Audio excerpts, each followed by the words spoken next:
विनीता शेखावत जी, ऐसे में सरकारी को सुझाव कि कार्यस्थल पर अगर महिलाओं को मजबूत करना है, बराबर की भागीदारी रखनी है, क्या किया जा सकता है? हाँ जी, बहुत कुछ किया जा सकता है।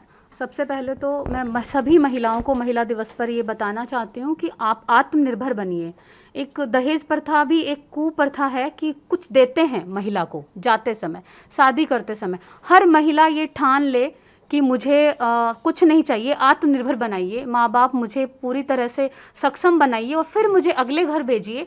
तो एक तो वो शिक्षा बहुत ज़रूरी है। दूसरा, कार्यस्थल की आपने बात कही, तो कार्यस्थल पर भी जैसे ये विशाखा जो गाइडलाइन आई है, उसी तरह के समय समय पर जो भी ऑर्गेनाइजेशंस हैं, हमें बहुत हर हो नहीं रहा है विशाखा गाइडलाइन के अकॉर्डिंग। जहां 10 महिलाएं हैं कार्यस्थल पर लेकिन नहीं है, इस तरह की कोई कमेटी नहीं बनी हुई है, तो समय महिलाओं के प्रति भी इस तरह की कमिटीज़ बने, उनके बारे में जाने, उनका जो भी जैविक जैसे मेंस्ट्रुएशन आ गए तो वो काम करने में थोड़े से, तो मैं इन महिलाओं की भी बात करना चाहती हूँ कि जो जिस पक्ष में वो थोड़ा सा कमज़ोर है उसको जगह मिले, उसको स्थान मिले।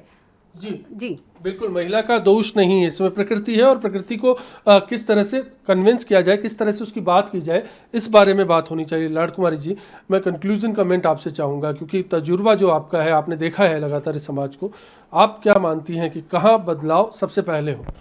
देखिए, मैं अपनी बात को समाप्ति की ओर ले जाऊंगी, लेकिन उससे पहले क्योंकि आपके इस चैनल के माध्यम से लोगों को, समाज को ये एहसास हो कि राजस्थान बैकवर्ड पिछड़ा हुआ राज्य प्रांत कहा जाता रहा, लेकिन महिला आंदोलन यहाँ के बहुत सशक्त रहे हैं। बहुत रेयर में उदाहरण मिलेगा जहाँ महिला आंदोलन की वजह से सेंट्रल लेजिस्लेशन बने हैं। 87 में हमने सती विरोधी आंदोलन किया तो सती पर रोक का कानून बना।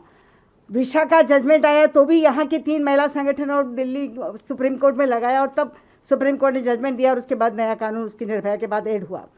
तो ये, और जो इन्होंने जहाँ बात छोड़ी थी, क्योंकि ये कार्यस्थल वाला ये है कि हर औरत का कार्यस्थल बिल्कुल हेल्दी एटमॉस्फेयर वाला होना चाहिए, एक सुरक्षित वातावरण होना चाहिए।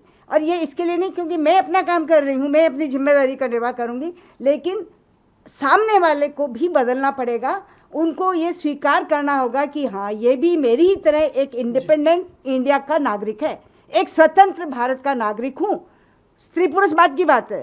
तो ये चीज़ हमें बच्चों के एजुकेशन के थ्रू, समाज में रिलीजियस लीडर के थ्रू, पॉलिटिकल लीडर के थ्रू, सोशल लीडर के थ्रू, एनवायरनमेंट के थ्रू, हर मंच जो भी मिले मंच, उसके थ्रू हमें कहना चाहिए।